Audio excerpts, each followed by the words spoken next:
Guys, welcome back to my channel. It's me Ritika. പിന്നെ നമ്മുടെ ഇംഗ്ലീഷിൻ്റെ exam ആയിരുന്നു. എനിക്ക് എങ്ങനെ ഉണ്ടായിരുന്ന എക്സാം എന്ന് താഴെ കമൻറ്റ് ചെയ്യുക. ഈസി ആണോ, മീഡിയം ആണോ, ടഫ് ആണോ എന്ന്. അപ്പോൾ എനിക്ക് പറയുകയാണെങ്കിൽ സാധാരണ ടഫ് ആയാലോ ആവറേജ് ഒക്കെ ആയാൽ കുഴപ്പമില്ല, അല്ലെങ്കിൽ കുറച്ച് ബുദ്ധിമുട്ടായിരുന്നു എന്ന് ഞാൻ പറയാം. പക്ഷേ ഈ ഒരു എക്സാം എഴുതി വന്നപ്പോൾ എന്തൊരു വിഷമം പോലെ. ചിലപ്പോൾ പബ്ലിക് എക്സാമിൽ ആദ്യത്തെ എക്സാം, +1 ആദ്യത്തെ എക്സാം ആയതുകൊണ്ടായിരിക്കും എനിക്ക് എന്തോ ഒരു സാറ്റിസ്ഫൈഡ് അല്ല. ഞാൻ എന്തൊക്കെയോ അത്യാവശ്യം പ്രതീക്ഷയോടെ പോയി എഴുതിയൊരു എക്സാം ആയിരുന്നു. പക്ഷേ ഞാൻ പ്രതീക്ഷിച്ച പോലെ നടന്നില്ല ഗൈസ്. അത്യാവശ്യം ടഫായിരുന്നു എന്ന് വേണമെങ്കിൽ പറയാം. എൻ്റെ ഒരു അഭിപ്രായമാണ് ഞാൻ പറയുന്നത്. കുറേ പേർക്ക് ഈ ഒരു എക്സാം ഈസി ആയിട്ടുണ്ടാവും. അപ്പോൾ ഞാൻ ഇതിൻ്റെ ആൻസർ കീ നോക്കിയപ്പോൾ HSS ലൈവിലും റിപ്പോർട്ടറിലൊക്കെ നോക്കി.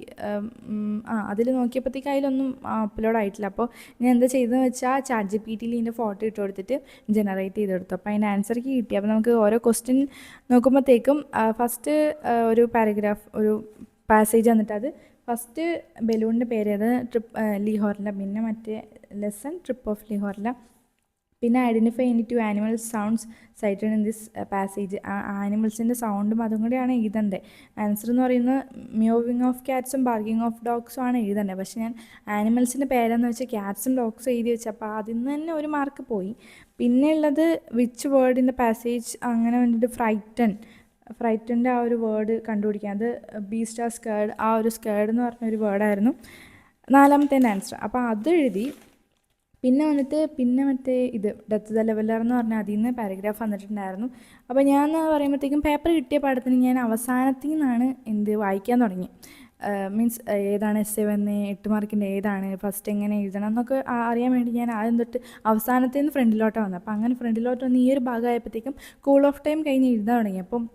അപ്പോൾ എനിക്ക് ഇത് വേഗം വായിച്ച് തീർത്തിട്ട് എഴുതാൻ തുടങ്ങുന്നത്. അപ്പം ഈ ഒരു സ്ഥലം എന്ന് പറയുമ്പോൾ വേഗം വായിച്ചു വിട്ടു. അപ്പോൾ ഐഡൻറ്റിഫൈ ചെയ്ത പോയിറ്റ് എന്നുള്ളത് ഞാൻ ഐഡൻറ്റിഫൈ ചെയ്ത പോയം എന്നാണ് ഞാൻ തലേ കയറ്റിയത്. എന്നിട്ട് എന്ത് എഴുതി വെച്ചു, ഡെത്ത് ദ ലെവലർന്ന്. അപ്പോൾ അതിൻ്റെ മാർക്ക് പോയില്ല. പിന്നെ റൈമി സ്കീം എഴുതാൻ അത് പിന്നെ അവിടെ നോക്കിയാൽ തന്നെ കിട്ടും. എ ബി പിന്നെ CCDD അത് എഴുതി. പിന്നെ മറ്റേ പ്ലാന്റ് ഇൻ ദ പ്ലേസസ് അത് നമ്മൾ പിന്നെ സ്വന്തമായിട്ട് എക്സ്പ്ലെയിൻ ചെയ്തിട്ടുകൊണ്ട് അങ്ങനെ എഴുതി. പിന്നെ ഫ്രേസൽ വെർബ് എഴുതാൻ പറഞ്ഞിട്ട് 2 സ്റ്റോപ്പ് സറണ്ടർ പറഞ്ഞിട്ട് അത് ഞാൻ തെറ്റിച്ച് എഴുതിയത്. പിന്നെ ആൻസർ കീ നോക്കിയപ്പോൾ ഈൽഡ് എന്നെന്തോ കണ്ടത്, എനിക്കറിയില്ല അതിനെക്കുറിച്ച്.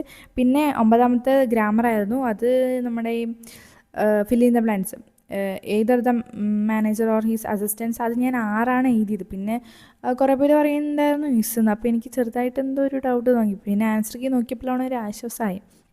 പിന്നെ ബാക്കി ബിസൈഡ്സ് എന്ന് എഴുതി വെച്ചു. Besides being A great athlete അത് എഴുതി. പിന്നെ റിപ്പോർട്ടർ സ്പീച്ച് ആയിരുന്നു. അത് ചെറിയൊരു കൺഫ്യൂഷൻ ഉണ്ടായിരുന്നു. Do you here from your brother അത് കുഴപ്പമുണ്ടായിരുന്നില്ല. പിന്നെ വി ഹാഡ് നോട്ട് ഹാഡ്, ആ 2 ഹാഡ് വന്നപ്പോൾ എനിക്ക് എന്തോ നല്ല ഡൗട്ട് ഉണ്ടായിരുന്നു. അപ്പോൾ ഞാൻ എന്ത് ചെയ്തു, ആ നോട്ട് കഴിഞ്ഞിട്ടുള്ള ഹാഡ് വെട്ടിക്കളഞ്ഞു. എന്നിട്ട് ബാക്കിയൊക്കെ പാസ്റ്റിലോട്ടാക്കിയിട്ട് എഴുതി വെച്ചു. പക്ഷേ ശരിക്കും എന്തായിരുന്നു, ഹാഡ് എഴുതണ്ടായിരുന്നു. പക്ഷേ എന്താ പറയുക, അതങ്ങനെ മാർക്ക് പോയി. പിന്നെ ബാക്കി ഇഫ് ക്ലോസ് ആയിരുന്നു. അത് പിന്നെ കുഴപ്പമില്ലാണ്ട് എഴുതി. പിന്നെ അഡ്വൈസ് കൊടുക്കുന്നത് അത് പിന്നെ നമ്മളങ്ങനെ എഴുതി. പിന്നെ ബാക്കി പ്രിസി ആയിരുന്നു. അതും ഞാൻ 5 പ്രിസി ഒന്ന് എഴുതി. അത് തട്ടിക്കൂട്ടിയൊക്കെ എഴുതി വെച്ചു. 3-1 അങ്ങനെ എഴുതണ്ടേ. അപ്പോൾ അത് എഴുതി വെച്ച്. പിന്നെ അടുത്ത് ഞാൻ എഴുതിയത് ക്യാരക്ടർ സ്കെച്ച് ആയിരുന്നു. ക്ലിഫേർഡിൻ്റെ ക്യാരക്ടർ സ്കെച്ച് എനിക്ക് തോന്നുന്നു അങ്ങനെ ആരും പ്രതീക്ഷിച്ചിട്ടുണ്ടാവില്ല. പക്ഷേ നമുക്ക് കുഴപ്പമില്ലാണ്ട് എഴുതാൻ പറ്റും ഗൈസ്. മാഗീൻ്റെ ക്യാരക്ടർ സ്കെച്ചൊക്കെ പഠിച്ചവർക്ക് ക്ലിഫേർഡിൻ്റെയും മിസ്സിസ് ക്ലിഫേർഡിൻ്റെ ഒക്കെ എഴുതാമായിരിക്കും. അതും എഴുതിയിട്ടുണ്ടായിരിക്കും. അപ്പോൾ ഞാൻ അത് എഴുതി. പിന്നെ പ്രൊഫൈൽ ചെറുതായിട്ട് നമ്മൾ ചതിച്ചു ഗൈസ്. എന്നെ മാത്രമാണോ എനിക്കറിയില്ല.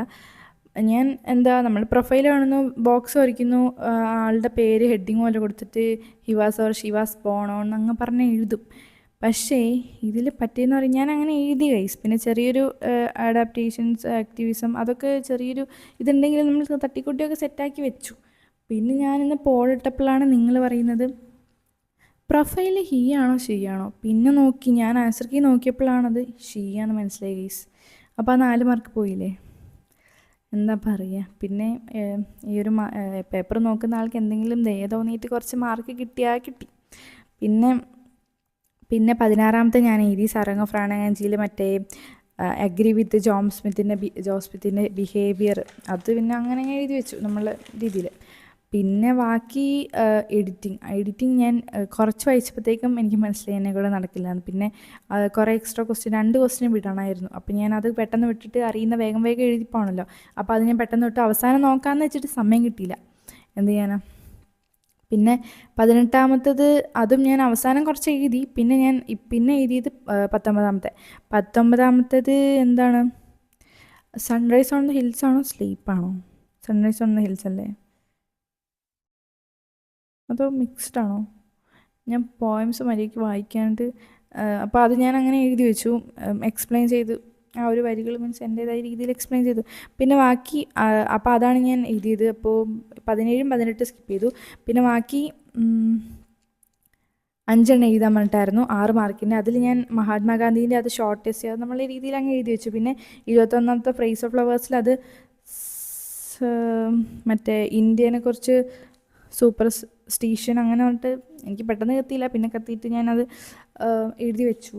പിന്നെ 21 അങ്ങനെ എക്സ്പ്ലെയിൻ ചെയ്ത് എഴുതി വെച്ചു. പിന്നെ 22-ാമത്തത് APJ അബ്ദുൽ കലാം ഇമെയിലാണ്. അത് പിന്നെ മീൻസ് അതിൻ്റെ ഫോർമാറ്റാണ് മെയിനായിട്ടുള്ളത്. അപ്പോൾ അത് ഞാൻ പഠിച്ചുകൊണ്ട് അങ്ങനെ എഴുതി വെച്ചു.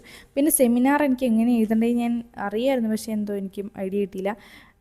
പക്ഷേ ഇത് സിമ്പിളായിരുന്നു എന്നാണ് കേട്ടത്. പിന്നെ എനിക്കറിയാത്തതുകൊണ്ട് ഞാൻ അതിനെക്കുറിച്ച് നോക്കിയില്ല. അപ്പോൾ അത് സ്കിപ്പ് ചെയ്തു. പിന്നെ 24-ാമത്തത് ലിഹോർലേൻ്റെ ലൈവ് TV റിപ്പോർട്ടായിരുന്നു, ബ്രോഡ്കാസ്റ്റ് ചാനലിൽ. അത് പിന്നെ ഓൾമോസ്റ്റ് നമുക്ക് മോഡൽ എക്സാമിന് വന്ന ഒരേപോലത്തെ ക്വസ്റ്റിനാണ് വന്നത്, അപ്പോൾ അത് എഴുതി. പിന്നെ 25-ാമത്തത് ഗോസ് പറീസിൻ്റെ അത് കോൺവെർസേഷൻ, അത് ഞാൻ തള്ളിവിട്ട് കുറേ എഴുതി വെച്ചു, 6 മാർക്കിൻ്റെ. അപ്പോൾ അങ്ങനെ എഴുതി. പിന്നെ അങ്ങനെ ആ ഒരു സെമിനാർ സ്കിപ്പ് ചെയ്ത് വിട്ടു. പിന്നെ ബാക്കി 8 മാർക്കിൻ്റെ ഇതാണ് ഞാൻ ആദ്യം എഴുതിയത്. ഗാന്ധിജീൻ്റെ വലിയൊരു എസ്സേയോ ട്രാവൽ എസ്സേയൊക്കെ വരുമെന്ന് വെച്ചിട്ട് അത് രണ്ടും വന്നില്ല ഗൈസ്, അടിപൊളി. പിന്നെ വന്നതെന്ന് പറയുന്നത് the impact of mental health on self confidence. അത് ഞാൻ കുറച്ച് ചാപ്റ്റേഴ്സൊക്കെ മിക്സ് ചെയ്ത് എന്താ പറയുക, ഇഫൊക്കെ ഇട്ട് ടൈറ്റാനിക്കൊക്കെ ഇൻക്ലൂഡാക്കി. എന്തിനാണെന്ന് എനിക്കറിയില്ല, ഞാൻ അങ്ങനെ ആക്കി എസ്സേ അങ്ങ് വിശദീകരിച്ച് കുറേ എഴുതി വെച്ചു. അത് ഫസ്റ്റ് എഴുതിയോണ്ട് അതങ്ങ് എഴുതി വെച്ചു. പിന്നെ 27-ാമത്തതാണ് ഞാൻ പിന്നെ എഴുതിയത്, ജോബ് ആപ്ലിക്കേഷൻ. അത് ഞാൻ മീൻസ് സൈലത്തിൻ്റെ ക്ലാസ്സൊക്കെ കാണുമ്പോൾ അവർ പറയുന്നുണ്ടായിരുന്നു തോന്നുന്നു, +2-നാണ് കൂടുതലും ഇത് വരിക. അപ്പോൾ ഞാൻ അങ്ങനെ ശ്രദ്ധ കൊടുത്തിട്ടുണ്ടായിരുന്നില്ല, എനിക്ക് ഫോർമാറ്റ് ഓൾമോസ്റ്റ് അറിയായിരുന്നു. അപ്പോൾ ഞാൻ അതും അങ്ങനെ എഴുതി വെച്ചു, കുഴപ്പമില്ലാണ്ട് എഴുതി. പിന്നെ ടൈറ്റാനിക്കിൻ്റെ അത് ഞാൻ പിന്നെ നോക്കിയില്ല ഗൈസ്. എന്താ വെച്ചാൽ മോഡൽ എക്സാം ഞാൻ അങ്ങനത്തെ ഒരു പോയം എഴുതി വെച്ചിട്ട് മിസ് എനിക്ക് ഒട്ടും മാർക്ക് തന്നില്ല. അപ്പോൾ എനിക്ക് മനസ്സിലായി അങ്ങനെ എഴുതിയിട്ട് കാര്യമില്ല, നമ്മൾ നന്നായിട്ട് എഴുതണമെന്ന്. നന്നായിട്ട് എഴുതുന്നതിന് പിന്നെ നമ്മൾ നേരത്തെ പഠിക്കണം. അതുകൊണ്ട് പിന്നെ ഞാൻ അവസാനത്തെ ആ ഒരു ക്രിട്ടിക്കൽ അപ്രിസിയേഷൻ നോക്കിയില്ല. പിന്നെ ടൈറ്റാനിക് എന്ന് പറയുമ്പോൾ നമുക്ക് ആ ഒരു ഷിപ്പ് മീൻസ് നമ്മുടെ പോയം വെച്ചിട്ടും എഴുതാൻ തോന്നുന്നു ഗൈസ്. പോയം വെച്ചിട്ടും കുറച്ചൊക്കെ മിക്സ് ചെയ്ത് എഴുതാമായിരിക്കും, പക്ഷെ ഞാനത് നോക്കിയില്ല. അത് കുറേ ടൈം ടേക്കിംഗ് ആയിരുന്നു, അതുകൊണ്ട് ഞാൻ പിന്നെ സമയം എടുക്കുമെന്ന് തോന്നുന്നു, അതുകൊണ്ട് തോന്നിയോണ്ട് ഞാനത് നോക്കിയില്ല. പിന്നെ എനിക്ക് ഡൗട്ട് തോന്നിയെന്ന് പറയുമ്പോഴത്തേക്കും ഗ്രാമർ എനിക്ക് ഒന്നും കൂടെ നോക്കണമെന്നുണ്ടായിരുന്നു, എഡിറ്റിങ് നോക്കണമെന്നുണ്ടായിരുന്നു, സമയം കിട്ടിയില്ല. പിന്നെന്താ, അതേപോലെ തന്നെ എക്സ്ട്രാ ക്വസ്റ്റ്യൻസ് ആ ഒരു പ്രിസി എനിക്ക് ഫുൾ കിട്ടുമെന്ന് എനിക്കറിയില്ല. ബിക്കോസ് അതിൽ 3-ലൊന്ന് ആക്കിയാലും നമ്മൾ സ്വന്തമായ രീതിയിൽ ഷോർട്ടാക്കി എഴുതുന്നത്, അതുകൊണ്ട് തന്നെ അത് ഫുൾ കിട്ടുമെന്ന് എനിക്ക് ഉറപ്പുണ്ടായിരുന്നില്ലാത്തതുകൊണ്ട് തന്നെ എന്താണ് എക്സ്ട്രാ ക്വസ്റ്റ്യൻ എഴുതണമെന്ന് വെച്ചായിരുന്നു. മറ്റേ നമാന വില്ലേജ് മീൻസ് അങ്ങനത്തെ ഒരു റിച്വൽ, അതിന് അവസാനം കുറച്ച് എന്തൊക്കെയോ തള്ളി എഴുതി വെച്ചു, സത്യമല്ല എന്തൊക്കെയോ തള്ളി എഴുതി വെച്ചു. അങ്ങനെ എന്താ ടർട്ടിൽ കോളിംഗ് പോലെ അങ്ങനെ നമുക്ക് അങ്ങനെ ഒന്നും ഇല്ലല്ലോ. അപ്പോൾ ഞാൻ എന്തൊക്കെയോ തള്ളി എഴുതി വെച്ചു, കുറച്ച് എഴുതിയില്ല. അപ്പോൾ 4 മാർക്ക് കിട്ടുമെന്ന് എനിക്കറിയില്ല. അപ്പോൾ അങ്ങനെ. പിന്നെ ആ ഒരു പ്രൊഫൈല് ആരൊക്കെ എഴുതി വെച്ചു ഷീന്നൊക്കെ. എന്നാലും ഷീന്നൊക്കെ നിങ്ങൾക്ക് എങ്ങനെ മനസ്സിലായേ? ചിലപ്പോൾ അത് ആ ഒരാളെ നിങ്ങൾക്ക് ചിലപ്പോൾ നേരത്തെ മീൻസ് ഇതിനു മുമ്പ് എവിടെയെങ്കിലും കണ്ട് മീൻസ് അങ്ങനെ അറിയണമായിരിക്കും. അല്ലാണ്ട് എങ്ങനെ മനസ്സിലായോ? അതോ നോട്ടബിൾ വർക്ക്സ് എന്നൊക്കെ മനസ്സിലായോ? ഞാനത് ചിന്തിച്ചേ ഇല്ല ഷീയാന്നൊക്കെ. കുറേ പേര് ഹീന്നൊക്കെ എഴുതി വെച്ചിട്ടുണ്ടായിരുന്നു. എന്നാലും പ്രൊഫൈൽ അങ്ങനെ ആരും സ്കിപ്പ് ചെയ്യുന്നത് എനിക്ക് തോന്നുന്നില്ല. അപ്പോൾ അതിൽ നിന്ന് അത്യാവശ്യം മാർക്ക് പോവുമായിരിക്കും ഗൈസ്. അടിപൊളി. അപ്പോൾ എന്താ പറയുക,